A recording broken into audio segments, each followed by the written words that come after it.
নমস্কার, আমি সঞ্জয় চন্দ্র রায়, সহকারী শিক্ষক গণিত।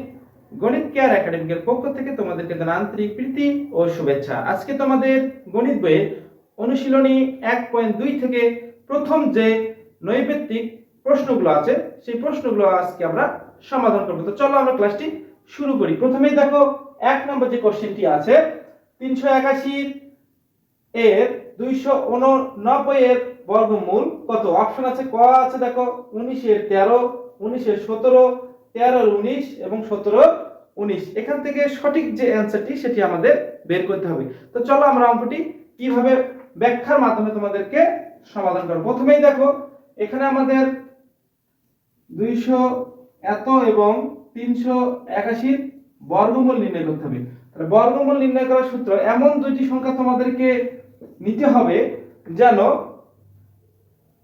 কত হয়, দুই গুণ করে যেন 289 হয় এবং 381। তাহলে কোন কোন সংখ্যা দুটি আমরা নেব? তাহলে দেখো তোমাদের অপশনের মধ্যে আছে, দেখো এখানে যদি প্রথমে 13 আছে, 13 গুণন 13 অর্থাৎ 13 13 গুণ করলে 1 6 9, এটি কিন্তু আমাদের এখানে নেই। তাহলে দেখো এখানে আমাদের 17 আছে, তাহলে প্রথম অপশনগুলো আমরা আগে চেক করব। তাহলে দেখো এখানে 17 আছে, তাহলে 17 গুণ 17 অর্থাৎ 7 7 49 9, হাতে থেকে 4, 7 থেকে 7 8 9 10 11, একবার 7 থেকে 7 এককে 1 9 7 আরেকে 8 2। দেখো আমাদের প্রথম অপশনটি কিন্তু মিলে গেছে। এখন আমাদের দ্বিতীয় অপশনটি এই 19 দ্বারা 19 কে গুণ করলে এত হয় কিনা সেটা কিন্তু আমাদের আগে বের করতে হবে, তাহলে ওই অপশনটি আমাদের সঠিক হবে। অর্থাৎ এখানে আমাদের 17 গুণন 17 অবশ্যই হবে। এখন দেখো নিচে আমাদের 19 আছে, 19 দ্বারা 19 কে গুণ করলে এত হয় কিনা? তাহলে দেখো 19 গুণন 19 9 9 81 1 হাতে থেকে 8 9 কে 9 9 আর 17 একবার 9 কে 9 1, তাহলে 1 8 9 আর 7 16 6 হাতে থেকে 1 2 আর 361। তাহলে দেখো বন্ধুরা আমাদের কিন্তু দ্বিতীয় যে অপশন অর্থাৎ ক্ষয়ের যে অপশনগুলো সেগুলো কিন্তু আমাদের এখানে মিলে গেছে। তাহলে আমরা এখানে দেখো 19 গুণন 19 অর্থাৎ আমার খ নম্বর অপশনটি হচ্ছে সঠিক। তাহলে এটার বর্গমূল সংখ্যাগুলো আমরা এইভাবে লিখতে পারি। তাহলে এটা হচ্ছে 17, এখন এটা হচ্ছে 19। তাহলে আমাদের প্রথমের অ্যানসার হচ্ছে খ নম্বর। যেহেতু আমার অ্যানসার মিলে গেছে, পরবর্তীগুলো আমার দেখার আর কোনো প্রয়োজন নেই। তাহলে এখন দেখো 2 নম্বর যে অঙ্কটি আছে সেটি আমরা দেখি। 2 নম্বর অঙ্কটি কি আছে? 2 নম্বর অঙ্ক আছে দেখো 1.1025 এর বর্গমূল কত? অর্থাৎ 1.1025 এর বর্গমূল। এটা আমরা ভাগ প্রক্রিয়ার মাধ্যমে খুব তাড়াতাড়ি করতে পারি। তাহলে দেখো তোমরা ভাগ প্রক্রিয়ার মাধ্যমে শিখেছো। তাহলে প্রথমে আমাদের জোড়া করতে হয়, তারপর ভাগ করতে হয়। তাহলে দেখো এখানে 1 আছে আমাদের জোড়া ছাড়া, তাহলে 1 এর বর্গমূল 1 হয়। তাহলে এখানে 0 0 আমাদের দেওয়া দরকার, 1 এর ডাবল কত 2, এবং এখানে একটি এক জোড়া সংখ্যা কিন্তু আমাদের নামাতে হবে। তাহলে দেখো এখানে আমাদের এমন একটি সংখ্যা নিতে হবে, তাহলে এখানে যদি আমরা 1 নেই তাহলে 21, তাহলে বেশি হয়ে যায়। তাহলে আমাদের এখানে একটা 0 নিয়ে এখানেও একটা 0 নিতে হবে এবং পরের এক জোড়া সংখ্যা কিন্তু আমাদের নামাতে হবে, এবং এমন একটি সংখ্যা এখানে আমাদের নেব ওই সংখ্যা দ্বারা গুণ করে এই সংখ্যার কাছাকাছি বা এর সমান একটি সংখ্যা হয়। তাহলে দেখো আমরা যদি এখানে 2 নিই তাহলে 2 দ্বারা গুণ করতে হবে, 2 2 4। দেখো 4 কিন্তু আমাদের এখানে নেই, 2 0 0 2 2 4 অর্থাৎ কি এটা আমাদের হয় না। তাহলে আমাদেরকে নিতে হবে, দেখো আমরা যদি 5 নেই তাহলে 5 5 25 এর 5 হাতে থেকে 2 5 1 কে 5, তাহলে এই হাতে 2 আসলো, 5 2 10। দেখো আমাদের মিলে গেছে।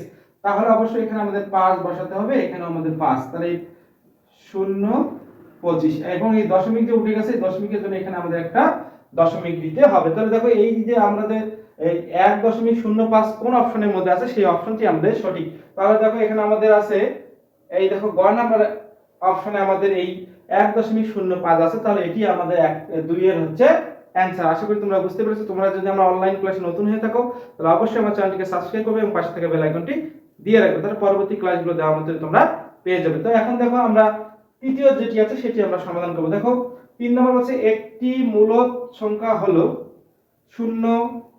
এটা একটি সৃজনশীল নৈবেদিক। দেখো 1 নম্বর আছে 0, 2 নম্বর আছে 5 এবং 3 নম্বর আছে 2 এর 5 অংশ। আমরা জানি মূলদ সংখ্যা কাকে বলে সেটা তোমাদেরকে আগে জানতে হবে। অর্থাৎ যে সকল সংখ্যাকে p ভাগ q আকারে অর্থাৎ ভগ্নাংশ আকারে প্রকাশ করা যায় তাকে কিন্তু কি মূলদ সংখ্যা বলে। তাহলে দেখো এখানে কিন্তু 5 কে পূর্ণ সংখ্যা আমরা ভগ্নাংশ আকারে প্রকাশ করতে পারি। এখানে অলরেডি ভগ্নাংশ দেওয়াই আছে, এবং এখানে দেখো শূন্য কিন্তু একটি কি মূলদ সংখ্যা। তাহলে দেখো এখানে আমাদের অ্যান্সার হবে কোনটি? দেখো ঘ নাম্বার আমাদের অ্যান্সার, অর্থাৎ 1 2 এবং 3 যেখানে আছে সেটি হচ্ছে আমাদের অ্যান্সার। তাহলে দেখো ঘ নাম্বার কিন্তু 3 এর অ্যান্সার হচ্ছে ঘ। এখন দেখো পরের যে অঙ্কগুলো আছে সেটি আমরা সমাধান করি। তাহলে দেখো 4 নাম্বার অঙ্কটি আমাদের আছে একটি সংখ্যা দুইটি ক্রমিক সংখ্যার বর্গের অন্তর 19, অর্থাৎ দুইটি ক্রমিক সংখ্যা আমাদের আছে, সেই দুটি সংখ্যার বর্গের অন্তর দেওয়া আছে আমাদের, অন্তর অর্থ কি বিয়োগ দেওয়া আছে কত 19। তাহলে 4 নাম্বার যে নৈবেদ্যিকটি আছে দেখো একটি সংখ্যা 10 হলে অপর সংখ্যাটি কত, এবং 5 নাম্বার বলছে সংখ্যা দুটির বর্গের যোগফল কত। তো চলো আমরা এটার ব্যাখ্যা প্রদান করি যে এটা কিভাবে আসলো। তাহলে দেখো এই দুইটি ক্রমিক সংখ্যার বর্গের যোগফল, তাহলে একটি সংখ্যা আমাদের দেওয়া আছে কত 10, অর্থাৎ একটি সংখ্যা যদি 10 এর বর্গ এবং অপর একটি সংখ্যা আমাদের ধরে নিলাম কি আমরা অজানা রাশি ধরে নিলাম ক এর উপর স্কয়ার, অর্থাৎ এখানে দেখো দুইটি ক্রমিক সংখ্যার বর্গের অন্তর্গত, তাহলে দুইটি ক্রমিক সংখ্যার বর্গের অন্তর অর্থ কি বিয়োগ, এবং সেই বিয়োগ ফলটা হবে কত 19। তাহলে এখান থেকে একটি রাশি যেটা আমাদের দেওয়া আছে অপর সংখ্যাটি কত সেটি আমাদের নির্ণয় করতে হবে, অর্থাৎ ক এর মান আমাদের অজানা রাশি যে ক সেই তার মান কি বের করতে হবে। তো চলো অঙ্কটি আমরা কিভাবে সমাধান করি।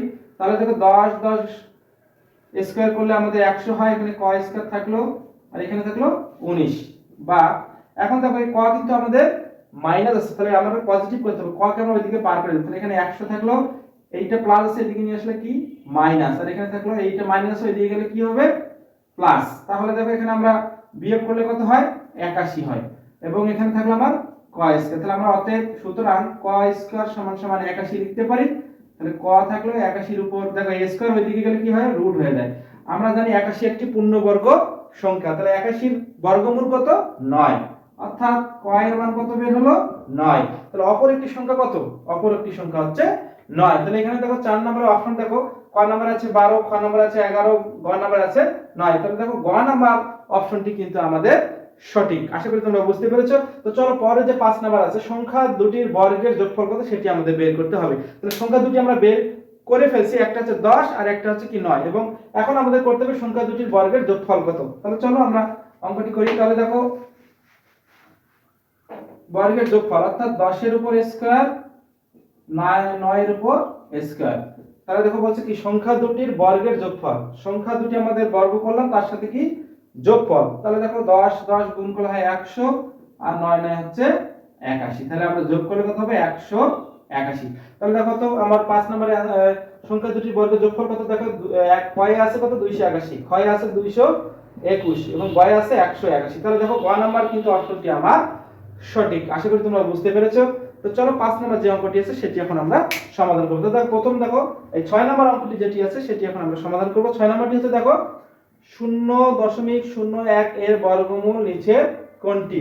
এখানে ক অপশন আছে 0.01, খ নাম্বার আছে 0.1, গ নাম্বার আছে 0.001, ঘ নাম্বার আছে 0.001। তো চলো এটি আমরা সমাধান করি। তোমরা ভাগ প্রক্রিয়ার মাধ্যমে এটি সমাধান করতে পারো। তাহলে এক জোড়া এখানে আছে দেখো, তাহলে ভাগ দিলাম আমরা, শূন্যের তো কোনো মূল্য নেই, তাহলে 0 আর দশমিক উঠে গেল, তাহলে এখানে কি 0 চলে গেল। এখন আমরা 1 এর বর্গমূল কত 1, শূন্যের কোনো মূল্য নেই, তাহলে 1 1 মিলে গেলে 0, অর্থাৎ অ্যানসার আমার কত দেখো 0.1, অর্থাৎ খ নাম্বার কিন্তু আমার অ্যানসারটি সঠিক। আমরা পরের অঙ্কগুলো আছে সেই অঙ্কগুলো সমাধান করি। দেখো 7 নাম্বার অঙ্কটি হচ্ছে আমাদের কোন সংখ্যার একক স্থানীয় অঙ্ক 2 বা 8 হলে তার বর্গ সংখ্যা একক স্থানীয় অঙ্কটি হবে নিচের কোনটি। দেখো 7 নাম্বারটি হচ্ছে তোমাদের বুঝতে হবে এখানে কি দেখো অঙ্ক আছে আমাদের 2 এবং 8 এবং তাদের বর্গ সংখ্যার একক স্থানীয় মান আমাদের বের করতে হবে। অর্থাৎ দেখো তোমাদের এখানে আছে 2 বা 8, তাহলে এই এদের কি করতে হবে বর্গ করতে হবে, বর্গ করে দেখতে হবে একক স্থানীয় অঙ্কটি কি আছে। তাহলে দেখো আমরা 2 যদি বর্গ করি তাহলে কত হয় 2 দুগুণী 4, বা 8 এর বর্গ করলে 8 8 কত হয় 64। তাহলে দেখো 2 এবং 8 এর একক স্থানীয় অঙ্ক, অর্থাৎ একক স্থানে এটাতে এককই আছে আমাদের, এখানে দশক পর্যন্ত আছে, তাহলে কি এখানে একক স্থানে আছে কি, এখানেও একক স্থান এখানেও একক স্থানে, তাহলে একক স্থানে কে আছে দেখো 4 আছে, অর্থাৎ 2 বা 8 এর বর্গ করলে একক স্থানীয় সংখ্যাটি হবে কত 4। তাহলে আমাদের সঠিক উত্তর হচ্ছে দেখো, তাহলে 7 এর হচ্ছে ক নাম্বার আছে 2, খ নাম্বার আছে কত 4, তাহলে দেখো খ নাম্বার অ্যানসারটি কিন্তু আমাদের সঠিক, অর্থাৎ 7 এর অ্যানসার হচ্ছে 4 বা খ নাম্বার। এখন দেখো 8 নাম্বার যে অঙ্কটি আছে 3 গুণন 7 গুণন 5 গুণন 7 গুণন 3 কে কত দ্বারা গুণ বা ভাগ করলে ভাগফল বা গুণফল পূর্ণবর্গ সংখ্যা হবে। অর্থাৎ এখানে এমন একটি সংখ্যা আমাদের গুণ করতে হবে, তাহলে সংখ্যাটি কি পূর্ণবর্গ সংখ্যা হবে। তোমরা মৌলিক গুণনীয়কের সাহায্যে আমরা বর্গমূল নির্ণয় করেছিলাম, অর্থাৎ পূর্ণবর্গ সংখ্যা বের করেছিলাম। আমরা মৌলিক গুণনীয়কের সাহায্যে বর্গমূল নির্ণয় করেছিলাম। সেখানে আমরা শিখেছিলাম কোন সংখ্যা দ্বারা গুণ বা ভাগ করলে সংখ্যাটি পূর্ণবর্গ হবে। তোমরা যদি আমার আগের ক্লাসগুলো দেখে না থাকো তাহলে অবশ্যই আমার আগের ক্লাসগুলো দেখে নেবে। তো চলো আমরা কিভাবে এটি সমাধান করি। তাহলে দেখো এখানে আমাদের আগে প্রথমে কি করতে হবে, জোড়া করতে হবে। তাহলে দেখো এখানে 3 গুণন 7 গুণন 5 গুণন 7 গুণন 3। তাহলে এখানে দেখো 3 এর জোড়া আছে, তাহলে 3 গুণন 3 এক জোড়া, গুণন 7 এর জোড়া আছে 7 গুণন 7। তাহলে দেখো 5 কিন্তু জোড়া বিহীন, এখানে আমাদের 5 কিন্তু জোড়া বিহীন। তাহলে আমাদের বুঝতে হবে এখানে 5 দ্বারা যদি আমরা গুণ করি তাহলে সংখ্যাটি পূর্ণবর্গ সংখ্যা হবে। অর্থাৎ যে সংখ্যাটি জোড়া ছাড়া থাকবে সেটি দ্বারা আমাদেরকে গুণ করতে হবে। তাহলে আমাদের সঠিক অ্যানসার হচ্ছে 8 এর খ নাম্বার অ্যানসার। তাহলে 5 দ্বারা গুণ করলে সংখ্যাটি আমাদের পূর্ণবর্গ সংখ্যা হবে। এখন দেখো তোমাদের 9 নাম্বার যে অঙ্কটি আছে, নিচের কোনটি অমূলদ সংখ্যা। এখানে দুইটি জিনিস আছে, মূলদ এবং অমূলদ। তাহলে দেখো √2 আমাদের অ্যানসার আছে অমূলদ সংখ্যা।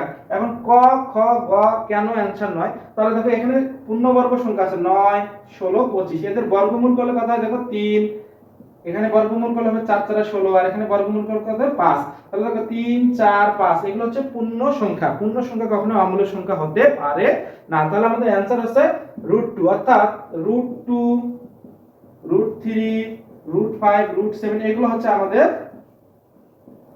অমূলদ সংখ্যা। আশা করি তোমরা বুঝতে পেরেছো। তোমরা আমার ক্লাসগুলো যদি তোমাদের ভালো লেগে থাকে তাহলে অবশ্যই চ্যানেলটিকে সাবস্ক্রাইব করবে এবং পাশে থেকে বেল আইকনটি দিয়ে রাখবে, তাহলে পরবর্তী ক্লাসগুলো দেওয়া মাত্রই তোমরা পেয়ে যাবে। আজকের ক্লাসটি আমি এখানে শেষ করছি। ধন্যবাদ তোমাদেরকে।